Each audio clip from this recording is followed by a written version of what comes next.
मैं आप लोग से बेटा बहुत कुछ बात करना चाहती हूँ, लेकिन सबसे पहले आपको मैं बता दूँ बेटा, आप लोग इस समय एक नौकरी की तलाश में है ना। बहुत सारी परेशानियां की होगी, घर से जो पैसे आते होंगे 20 तारीख होते होते खत्म हो जाते होंगे। एडजस्टमेंट का नाम जिंदगी हो गया, मैं समझती हूँ। इसी दौर से गुजर चुकी हूँ, तभी मैं कह रही हूँ कि आप बेटा, मैं आप सबसे बात करूंगी, बस बहुत ध्यान से सुनना, क्योंकि मैं आज आपको जो बताने जा रही हूँ बेटा, कहानी नहीं है, हकीकत है। और एक एक शब्द मेरा जो रहेगा बिल्कुल दिल से है और दिल तक पहुंचना चाहिए। जो मैं बताऊं एकदम हकीकत है, ध्यान से सुनिएगा। मेरा नाम है, बहुत ही शांति के साथ सुने सारे लोग। 3.5 साल की उम्र में मेरे फादर का देहांत एक रोड एक्सीडेंट में हो गया।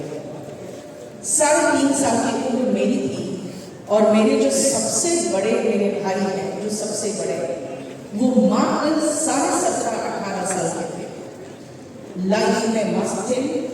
फादर उस समय बहुत अच्छी स्थिति में होने जा ही रहे थे और मेरे भैया उस समय 18 साल के थे।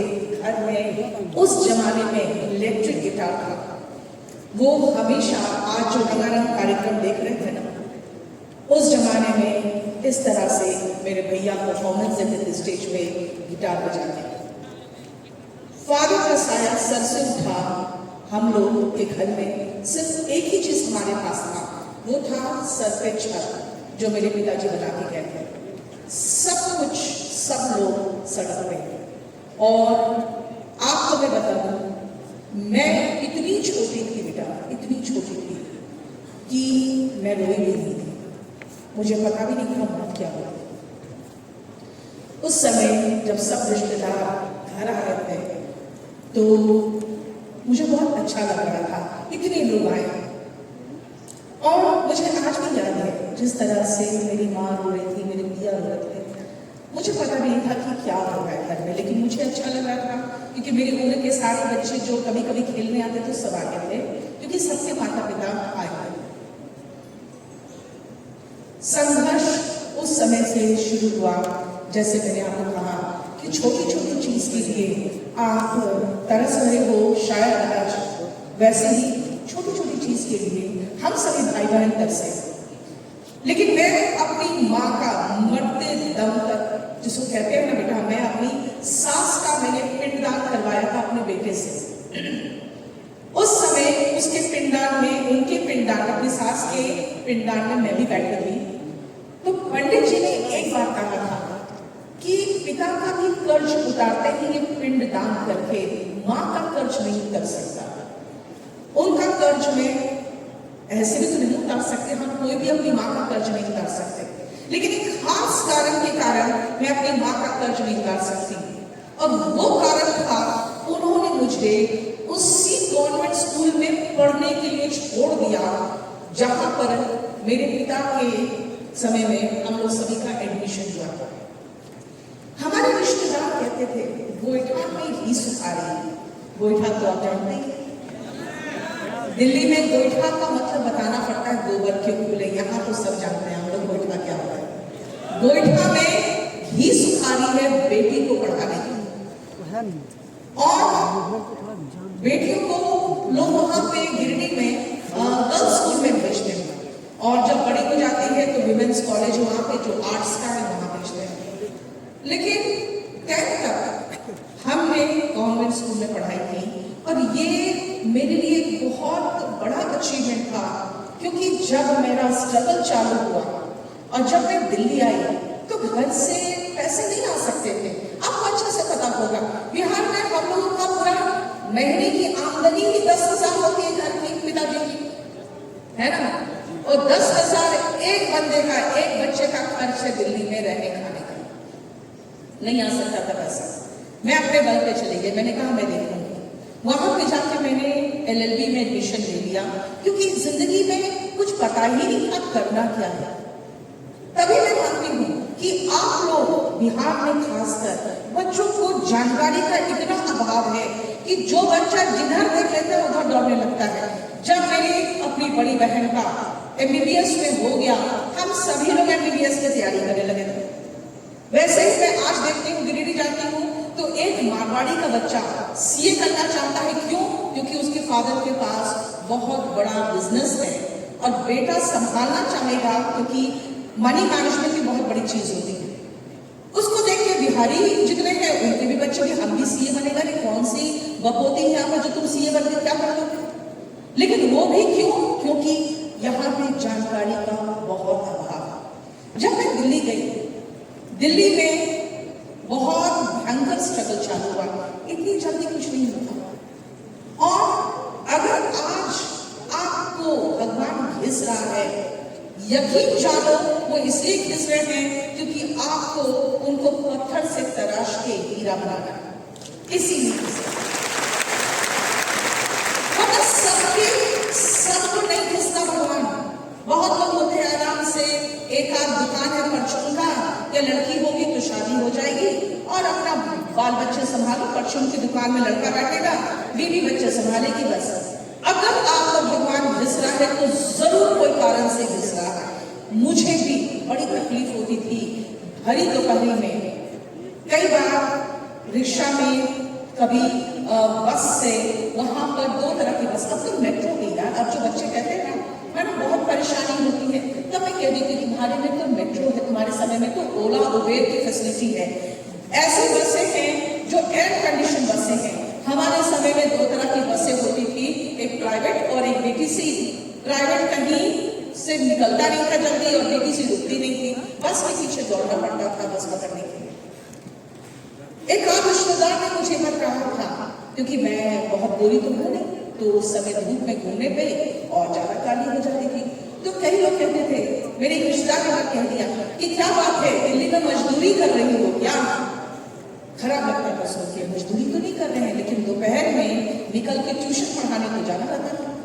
और ट्यूशन पढ़ाने जाने के लिए आपको गली के अंत तक पैदल तो जाना पड़ेगा, वहीं से रिक्शा मिलेगा। एक बार मेरे स्टूडेंट ने कहा कि मैडम आप तो पोर्शे में चलती है ना। मैंने कहा बेटा ये जो मंदिर देख रहे हो ना पुणे में, बोला हाँ, क्योंकि वहीं पर मेरा क्लासरूम है, मैंने बताया। मैंने कहा उसके सामने से मैं रिक्शा लेती थी।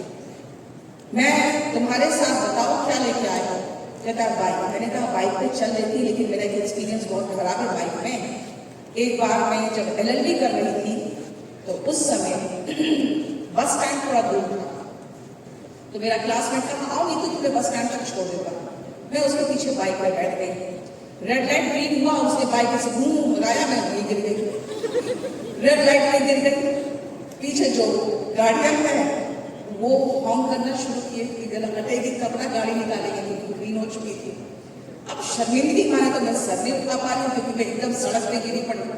तो मेरा वो एक्सपीरियंस एक बाइक के साथ खराब था। वरना मैं आपको फ्रैंकली बताती हूँ, मुझे कोई फर्क नहीं पड़ता, आप मुझे किसी भी गाड़ी में, किसी भी ऑटो में बिठा लो, मैं आराम से बैठ जाता हूँ। क्योंकि आदमी जहां से उठा है ना, उसको वो जमीन कभी भूलना नहीं चाहिए। और आज आप लोगों को मैं बता दूं, अगर आज आप इस तरह से मेहनत कर रहे हो, आप बहुत ऊपर जाओगे, लेकिन सही तरीके से मेहनत करना पड़ेगा, क्योंकि मेहनत तो गधा भी करता है। अब मेहनत मजदूर भी करता है, लेकिन वो जिंदगी भर मजदूरी करता रहता है। जब मैं भी मेहनत कर रही थी तो मैंने आपको कहा ना कि मैं ट्यूशन पढ़ाती थी। आप लोग में से कितने लोग हैं जो ट्यूशन पढ़ा के अपना गुजारा करते हो? वाह, अच्छी बात है। क्या क्या ट्यूशन होता है आप लोग में? मैथ्स का और इंग्लिश का और साइंस का, यस है ना। मैथ्स, इंग्लिश और साइंस का ट्यूशन मिलता है। बेटा मुझे भी ऐसे ही ट्यूशंस मिलते थे। और आज जब मैं दिल्ली में 2-2 हजार बच्चों के बीच में जब पढ़ाती हूँ, कहती हूँ कहीं से भी कोई क्वेश्चन हो तो पूछो। बेटा इतना कॉन्फिडेंस कहाँ से आएगा? इसी से घिस कर। जब आप पढ़ाते हो ना तो आपका दिमाग सोचता है, जब आपके बच्चे क्वेश्चंस करते हैं तो दिमाग सोचता है। और ये एक्सपीरियंस मेरा आया है मेरे फील्ड में कहां से बिल्कुल इसी तरह से रिस्क है। आप सबसे पहले ये ध्यान रखना, आपको नौकरी चाहिए तो उसके लिए आपको पहले सटीक मेहनत करना पड़ेगा। मैंने जो रास्ता चुना कोचिंग का, जिस समय मैंने शुरुआत की, मेरे पास शुरुआत के बैच में हुआ क्या कि कुछ लोगों को जिम्मेदारी दी गई थी कि कुछ बच्चे लेके आना, क्योंकि आज डेमो। अब डेमो में तो 30-35 बच्चे थे। मुझे लगा अच्छा 30-35 बच्चे आ गए, बहुत बड़ी बात है। शुरुआत बता रही मैं 2006 का, और बड़ी खुशी हुई मुझे, और मैंने बहुत अच्छा से इंग्लिश कैसे पढ़े, स्पोकन इंग्लिश कैसे करें, उसका मैंने बहुत अच्छा उनको एक डेमो दिया। दूसरे दिन मैं भी बहुत खुश गई कि हाँ चलो, अब मुझे घर घर घूम के ट्यूशन आने का समय खत्म हो रहा है। अब मैं एक जगह मुखर्जी नगर में पढ़ाऊंगी, और वहां से मैं अपना काफी ख्वाब देखना शुरू कर दिया। मैंने दूसरे दिन मैं पहुंची, वहां सिर्फ 4 बच्चे थे और बाकी कोई नहीं था। जब मैं बाहर निकली तो मैंने देखा कि 2 जो स्टाफ वहां पर उसके दोस्त थे वो भी बैठे हुए थे। मैंने कहा तुम तो कल क्लास में थे। कहा मैडम इन्होंने बुला लिया था इसलिए हम आ गए थे। यानी सारे बुलाए लोग थे, पढ़ने वाले उसमें बहुत कम थे, और सब देखने आए थे कि कोई एक महिला आई है वो पढ़ाना चाहती है। मुखर्जी नगर में पहली महिला ही मैं जो वहां पे एज अ कोचिंग ओनर के रूप में पहुंची थी। तो कुछ लोग देखने भी आए, लड़की आई है और पढ़ाने के लिए कोशिश कर रही है। 2006 में सफर ऐसे शुरू हुआ। उसके बाद बहुत सारे बच्चे यहाँ पे 2018-19 के बाद तैयारी करना शुरू किए हुए, है ना। 2015 में, 2015 नहीं 2014 के पहले 2013 में मेहनत के बल पर मैं एकदम टॉप मोस्ट वहां पर पीक में थे, और पूरी इंडिया में बोलबाला हमारे कोचिंग का हो गया, जो मैं नाम मेरा नहीं लेना चाहता। एक जिसे कहते थे एक छत राज वो चल रहा, पैसा बरस रहा था, और मैंने भी धीरे धीरे पढ़ाना कम करके सिर्फ एक बैच लेती थी मैं 11 से 12:30, जिसमें सारे बच्चे जिनको भी पढ़ना होता था, एक बड़ा सा हॉल था, वहां पे वो आते थे, और वो हमारे इंस्टीट्यूट के बच्चे का मैं एक फ्री क्लास लेती थी बस, और उसके अलावा मैं सिर्फ अपनी किताबें लिख रही थी, और बस वही सब था कि अपना काम कर रही थी। इस बीच 2012 के लगभग मेरी किताब आई, जो अभी आपको पता होगा, नीतू सिंह वॉल्यूम 1, और वो किताब आई और वो मार्केट में एकदम छा गई, बहुत ज्यादा डिमांड है उसका, पब्लिकेशन भी एस्टैब्लिश हो गया, कोचिंग भी एस्टैब्लिश हो गया, और इस बीच एक जिंदगी का सबसे बड़ा धोखा जो इंसान खा सकता है वो मैंने खाया। जिंदगी का बहुत बड़ा धोखा खाया मैंने, क्योंकि 2009 के लगभग जब कोचिंग एक लेवल तक, थोड़ा बहुत लेवल तक पहुंच गया था, तो मैंने उसका रजिस्ट्रेशन कराना चाहा, और कंपनी एक्ट के तहत प्राइवेट लिमिटेड कंपनी 2 लोगों के नाम से रजिस्टर हो सकती है, एक के नाम से। तो एक महिला, हम महिलाएं थोड़ी मूर्ख होती है ना, प्यार में थोड़ा सा इमोशनल। आपको देखना, माँ को मूर्ख बनाना आसान होगा, पापा समझेंगे मेरा ही खून है, इसको पहचानना जल्दी पहचान जाते हैं तुम्हें, है ना। हाँ, पापा को मूर्ख बना पाते हो नहीं, मम्मी को बड़े आराम से बना लेते हो, है ना। तो महिलाएं थोड़ी सी इमोशनल फूल्स होती हैं, जो मैं कबूल नहीं हूं यहाँ पे। और मैंने जिंदगी में बहुत बड़ा धोखा खाया, क्योंकि मैंने जब रजिस्ट्रेशन के लिए सीए को दिया तो उन्होंने कहा सेकंड नाम किसका दे, मैंने कहा मेरे हस्बैंड का दे दीजिए। उन्होंने दोनों का नाम दे दिया, और क्योंकि वहां में उन्होंने ऐसे सबमिट कर दिया तो वहाँ पे जो रजिस्ट्रार या जो होते हैं उन्होंने कहा अच्छा 2 नाम है 50-50 करके उन्होंने परसेंट। और इतना छोटी सी कंपनी थी ना, कंपनी क्या हमें लगा रजिस्टर करवा ले, क्योंकि नाम भी कुछ लोग गलत इस्तेमाल कर रहे थे फर्जी तरीके से, तो हमने कभी नहीं सोचा था इतनी बड़ी कंपनी हो जाएगी। 2014 आते आते बहुत बड़ी कंपनी हो गई, बहुत बड़ी कंपनी। लेकिन मेरा खाली एक ही काम रहता था, पढ़ाना किताबें लिखना, पढ़ाना किताबें लिखना। इसी बीच हमने वॉल्यूम 1 का इंग्लिश वर्जन भी निकाला और वो भी इंग्लिश मीडियम के बच्चों के बीच में जबरदस्त हिट हुआ। मैंने मैथ्स भी निकाला, हालांकि मैथ्स के टीचर से मैंने कहा था उस समय, तो उस समय के जो मैथ्स के टीचर थे उन्होंने मुझे कहा कि मैडम अगर हम सब कुछ लिख के बच्चों को दे दें तो हमारे पास कौन आएगा। और मैंने उनको यही कहा कि मैं बहुत छोटे गांव से, मैं गिरिडीह से हूँ, हम लोग दिल्ली नहीं आ पाते, हमारी औकात नहीं होती दिल्ली आने की। हम लोग में से 90% बच्चे तो दिल्ली का नाम का मतलब ही होता है कि भाई बहुत खर्चा है, तो हम क्यों ना बुक से बच्चों तक पहुंच सके, क्योंकि उस समय यूट्यूब का जमाना नहीं था, हम लोग बच्चों से वो तक पहुंच सके जो बच्चे हम तक नहीं आ पाते, हम उन तक वो कॉन्टेंट्स दे पाए।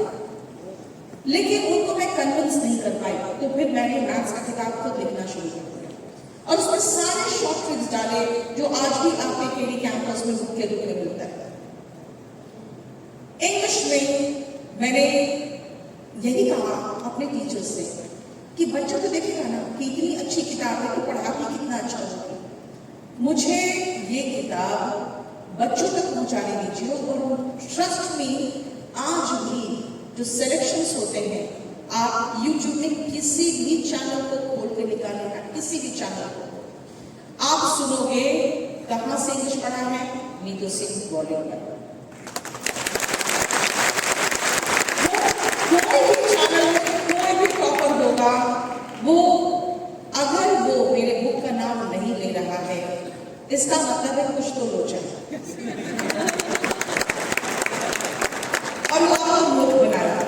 तभी मैंने कहा कि यहाँ पे ऑनलाइन में बेटा पैसे से बहुत कुछ खरीदे जाते हैं, बहुत कुछ बेचे जाते हैं। ऑनलाइन में बहुत सारी रील चीज़ी है जो रील के बदले आपको मोटिवेशन का इतना ज्ञान खिलाएंगे, अरे भैया तुमने जिंदगी में खुद क्या किया, पहले ये बताओ आपका स्ट्रगल क्या रहा। अपने अच्छे खासे माँ बाप को भी गरीब बताएंगे, क्यों? क्योंकि उनको लगता है गरीबी यहाँ बिकती है।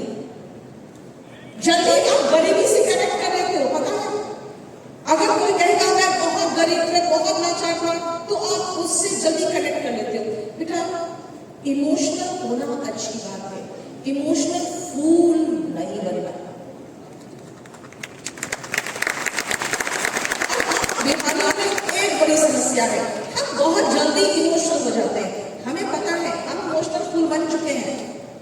आपके सामने जीता जागता एक महामूर्ख महिला खड़ी है जिसने अपने 600 करोड़ के एनुअल टर्नओवर की कंपनी को गवाया सिर्फ इसीलिए क्योंकि उसने विश्वास किया। और आपको मैं बता दूं, बहुत निर्लजता वाली बात हुई मेरे साथ। मेरे अपने सेंटर में, मुनीरा सेंटर में, मुझे बाउंसर से पिटवाया गया सिर्फ इसीलिए ताकि मैं उसके बाद डर के मारे मैं अपने इंस्टीट्यूट में एंटर नहीं करूं। और मेरे सिक्योरिटी को लेकर कोर्ट ने मुझे एक दिल्ली पुलिस का PSO दिया, लेकिन उसके साथ एक क्या गलती कर दी कि उन्होंने कहा कि नहीं, जब तक ये मामला संभल नहीं जाए तब तक नीतू सिंह एंटर ना करे प्रेमिसेस, क्योंकि इसके जान को खतरा है। और मुझे रोक दिया गया एंटर करने से, वरना उसके बाद भी मैं एंटर करती चाहे कुछ भी हो जाए। क्योंकि एक चीज है, हिम्मत तो अंदर जो बिहारियों वाला खून है वो तो खोलेगा ही ना।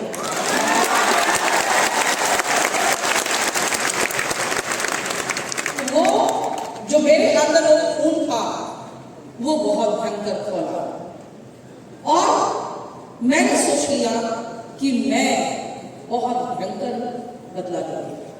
लेकिन बेटा बदला दो तरीके से लिया जाता है, अगले को मार दो जान से जाके, बदला हो गया और अपने कहां चले जाओ अंदर। यही तो बदलाव का तरीका होता है, fast action, quick instant result. लेकिन आपको मैं एक तरीका बताती हूँ बदला लेने का। मोहल्ले वाले बहुत परेशान करते हैं क्या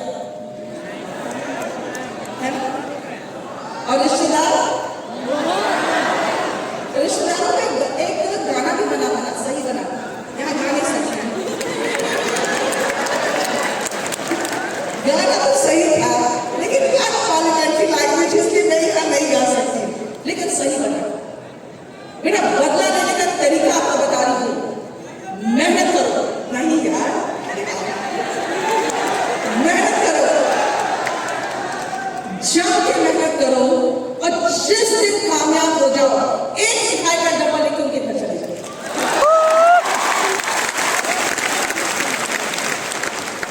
और उनके चेहरे के एक्सप्रेशन को वॉच करना, जो खुशी और जो ठंडक दिल में मिलेगी ना, आप कहीं नहीं मिल सकते। वो ठंडक जो आज मुझे मिलती है ना, उसी ऑफिस में, उसी बिल्डिंग पे मेरा ऑफिस है, जिस बिल्डिंग के ऑफिस से मुझे लात मार के निकाला, उसी हॉल नंबर 41 में मैं क्लास लेती हूँ, जिस हॉल नंबर 41 में आखिरी मीटिंग मैंने बुलाई थी टीचर्स और स्टाफ को, और मैंने कहा था देखो मेरे साथ क्या हो रहा है। लेकिन उनको ये तो समझ में आ रहा था कि ये तो अब दूसरा इंस्टीट्यूट एस्टैब्लिश कर रही है, ये तो बड़ा हाथी बैठा है, हम इसी के साथ चुपचाप से दुबक के रहे, बाकी ये भाड़ में जाए, हमें क्या मतलब। वहां से भी बड़े बेआबरू होके हम निकले थे। आज वही हॉल में मेरा मेन क्लास चलता है, वही ऑफिस में मैं हूं, और आज आप मुखर्जी नगर आओगे, केडी कैंपस का तूती बोलता है, और जिस इंस्टीट्यूट की बात मैं कर रही हूँ, ये 600 करोड़ के टर्नओवर की कंपनी, वो कम से कम आज 100 करोड़ के माइनस में है, और उसके भयंकर केसेस हो रहे हैं, और हर केस में चेक बाउंसिंग का केस, और सारे वेंडर्स, टीचर्स, जो भी अनाप शनाप केसेस ऊपर है। क्यों? क्योंकि वो पेमेंट नहीं कर पाए।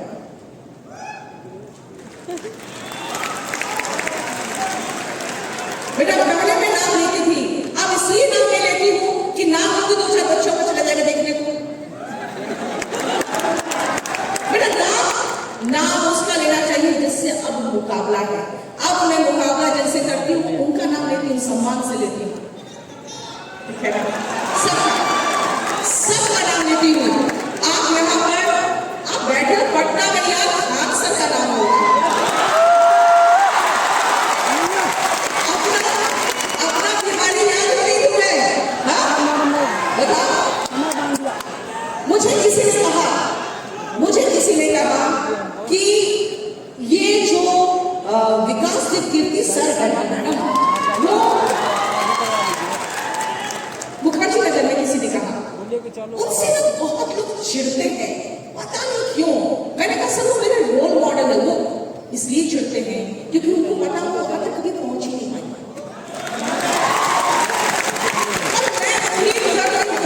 मैं उम्मीद करती हूँ मैं पहुंच जाऊंगी, इसीलिए उनको मैं हाई रिगार्ड से लेती हूँ। कभी किसी से मत जलो, क्योंकि जलने में, किसी का बुरा करने में इतना एनर्जी और इतना नेगेटिव एनर्जी का लॉस होता है ना, कि आप उतने एनर्जी में बहुत कंस्ट्रक्शन भरा काम करते हैं। और आज से 7 साल पहले मैंने एक इंटरव्यू दिया था, सुमन शेखर उसमें एक होस्ट थे। मैंने उस समय कहा था कि किसी लाइन को छोटी करनी हो, उससे बड़ी लाइन खींचो। और मैंने हमेशा यही कोशिश की, लाइन छोटी करनी थी, मैंने उससे बड़ी लाइन खींच दी। और ये मैं आपको बता रही हूं, आज के समय में, आज मुखर्जी नगर में ऑफलाइन में सिर्फ 1 से लेकर 9 तक, अगर ऑफलाइन देखोगे तो सिर्फ और सिर्फ केडी कैंपस, बाकी 10 में आप सबको रख सकते हो। और ये मैं गर्व के साथ कह रही हूँ अपने बिहार वालों को, क्योंकि आपको बता दूं मैं, बेटा अगर मैं कहीं और बोलती तो होता अच्छा नहीं, तो मैं घमंड खा रही, मैं इसलिए बोल रही हूँ कि बिहारी सब पर भारी है।